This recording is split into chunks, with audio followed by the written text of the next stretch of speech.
Good evening. Deposed Haitian President Jean-Claude Duvalier has been rejected by the United States as an undesirable alien. A US Embassy spokesman in Paris said the former Haitian president for life has no entry visa and will not be allowed into the US. Earlier, a French radio report said Mr. Duvalier was to leave Paris for New York this evening. Opposition leader Corazon Aquino has called for a one-day strike in the Philippines and a boycott of companies owned by friends of President Marcos. This is in retaliation for what she calls his theft of her victory at the polls. Mrs. Aquino told more than 1 million cheering supporters in Manila's Luneta Park to go on strike on February 26th, the day after the inauguration of Mr. Marcos. She called for Filipinos to boycott 7 banks, the huge San Miguel Corporation conglomerate, and 4 pro-Marcos newspapers. Meanwhile, Mr. Marcos announced his acceptance of the resignation of Armed Forces Chief Fabien Vert. Mr. Speaker, please. In the National Assembly Hall, the opposition kept fighting up to the very last minute, still raising objections over the validity of the controversial vote count. While the chair rules that should not be proper. They wanted to debate the widespread evidence of vote fraud and manipulation before the winner was proclaimed. But with the president's party holding a 2/3 majority here, the opposition was finally overruled and they stormed out in protest. But despite all the objections, it took only a few more minutes for the assembly to make its final announcement. I hereby proclaim Ferdinand E. Marcos as the duly elected president. A short time later, at his palace, Ferdinand Marcos accepted his new 6-year term as president. The historian will say that the Marcos Tolentino team worked not only for political victory, but to protect and save the democracy of our republic. But to challenger Corazon Aquino, democracy was the loser in this election. Refusing to concede defeat, she still claims she was cheated out of victory. Well, I think Marcos better realize what he has done to the Filipino people, and I don't think they will forgive him for it. Meanwhile, just as events were coming to a head, U.S. Special Envoy Philip Habib arrived on his troubleshooting mission for President Reagan. Habib intends to meet with both President Marcos and Mrs. Aquino, perhaps to help ease some of the tension here, though his presence just might add to the problems. Demonstrators are already protesting daily outside the American embassy against U.S. meddling in Philippine affairs.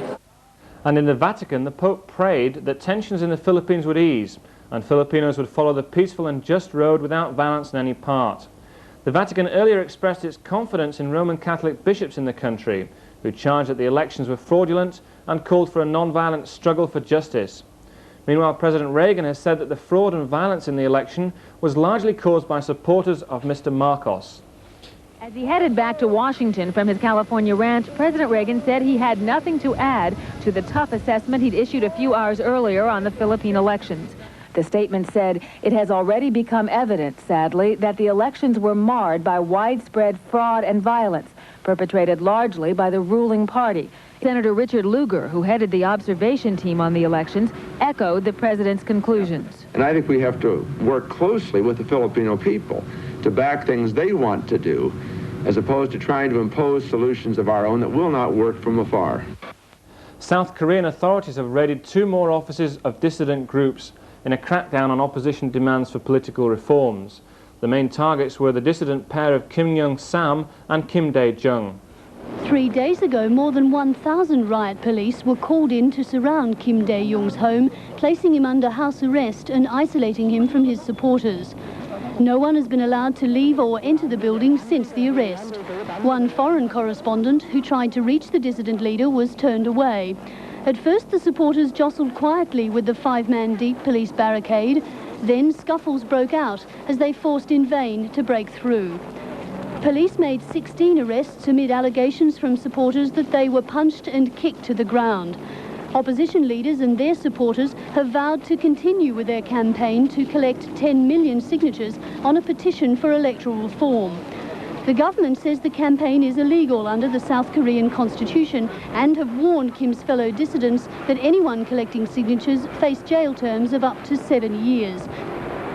During the clashes, all Kim could do was watch from the upstairs window of his home. Kim himself has been told that unless he stops his anti-government activities, he'll be returned to jail to serve out his suspended 20-year sentence. A Taiwanese airliner with 6 passengers and a crew of 7 has crashed into the sea near the Pescadores Islands. A China Airlines official said the Boeing 737 disappeared at about 6:42 p.m. and was later confirmed to have crashed about 4 miles north of Ma Kung. There was no report about the people on board. A Soviet cruise ship, Mikhail Lermontov, has sunk off a remote beach in New Zealand after striking rocks. Early reports said all 800 passengers and crew had been taken off by a rescue flotilla that rushed to Port Gore off the northern tip of the South Island. But later reports said 37 people are still unaccounted for.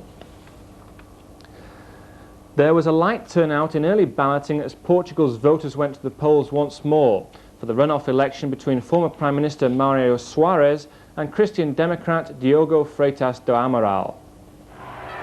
Heavy rains affected the turnout.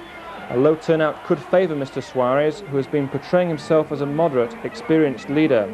His opponent, who garnered 46% of the vote in the first round 3 weeks ago, is a right-wing law professor.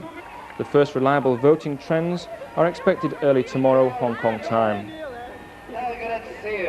Macau voters also cast their ballots for the Portuguese presidential election. There are almost 12,000 eligible voters in Macau, and in the first round of voting the turnout was 33%. Senior government officials kicked off the voting with 2 polling stations, one in Macau and the other in Taipei. Officials believe the turnout will be better than in the last round because today is a holiday. Representatives from 3 major civil servants unions have rejected the government's 2.7% pay rise offer, and they said they will hold a mass rally and meeting to press their demands. Jane Hutchin reports. The 3 unions who voted against the proposed adjustment are the Chinese Civil Servants Association, the Federation of Civil Service Unions, and the General Union of Civil Servants. Altogether, they represent more than 50,000 lower and middle-ranking government employees. At today's meeting, the 24 representatives agreed to call a meeting of all civil servants affected by the adjustment on the 25th of this month. A mass rally is being planned at the government secretariat for the 28th. However, as the chairman of the Chinese Civil Servants Association explains, no industrial action has been planned yet. We did not discuss courses of action.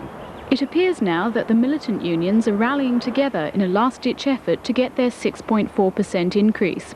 As union leader Anthony Look explains, there was a lack of communication between unions, but they are now in a position to back fellow groups. So how flexible are they prepared to be? There wouldn't be much flexibility. I mean, the percentage of 2.7 is grossly below a reasonable figure. Flexibility doesn't mean that we're going to accept something like 3%. But of course, that flexibility has to depend on another proposal to be offered by the government to the civil service unions. A senior government official has said that there are no plans to supervise the tourist industry, despite recent problems involving travel agencies. Mei Chao reports. The statement was made by the Principal Assistant Secretary for Economic Services, Wilfred Wang. Speaking at a city forum this afternoon, he said the new legislation, which took effect this month, has eliminated some small and unqualified travel agencies. He said that the number of agencies fell from 1,500 to about 800 at present. But Mr. Wang said that the government doesn't intend to regulate or supervise the industry, because such a policy will cause many technical problems. He added that there is no measure which can really prevent failures, such as the case of Peninsula Tours 2 weeks ago. But to enhance the protection to consumers, he said that the government may require travel agencies to set up a bigger reserve fund. There is always a possibility, but we will have to look at the fund situation before we decide whether the reserve fund should be topped up. Mr. Wang added that the government may also introduce different policies to agencies that provide package tours and ticketing agents. One area which we can possibly look at is the difference between a ticketing agent and a travel agent which organize package tours. There is a big difference between the two in terms of turnover of business, and we would have to consider whether certain travel agents providing packaging tour should contribute more to the reserve fund. Meanwhile, another group of travelers have complained against the agency after returning from their trip to Guilin. They said that they were asked to pay $100 for transit services in Guangzhou, which they never got. They also claimed that food and accommodation have been very poor. The holiday makers are asking for compensation of $800 to $1,000 each. A taxi driver died in a road accident early this morning on Kwaicheng Road. The vehicle was travelling towards Kowloon at 5 a.m.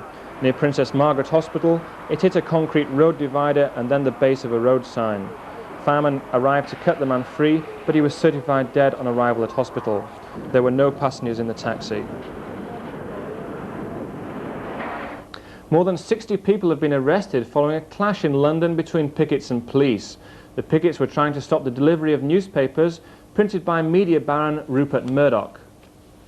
It was a noisy but peaceful march, which included not just print workers but electricians, film technicians and health service employees. The mood was of anger and frustration after a week of confusing legal moves. Despite injunctions, one London company has begun blacking the Times supplements after a ballot. But the printers in Northampton are working normally. It's expected they'll meet tomorrow and hold a ballot next week. The demonstrators wanted to disrupt the distribution of the Sunday Times and the News of the World, but the police blocked their way. The pickets could get no closer than 100 yards to the lorries leaving the plant. The pickets demanded to be let through, but the police refused. There was some pushing and shoving along the line.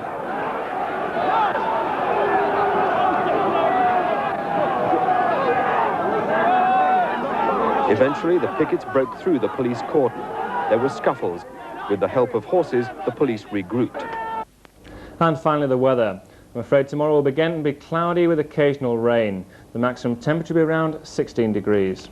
That's it from the ATV newsroom for tonight. Good night.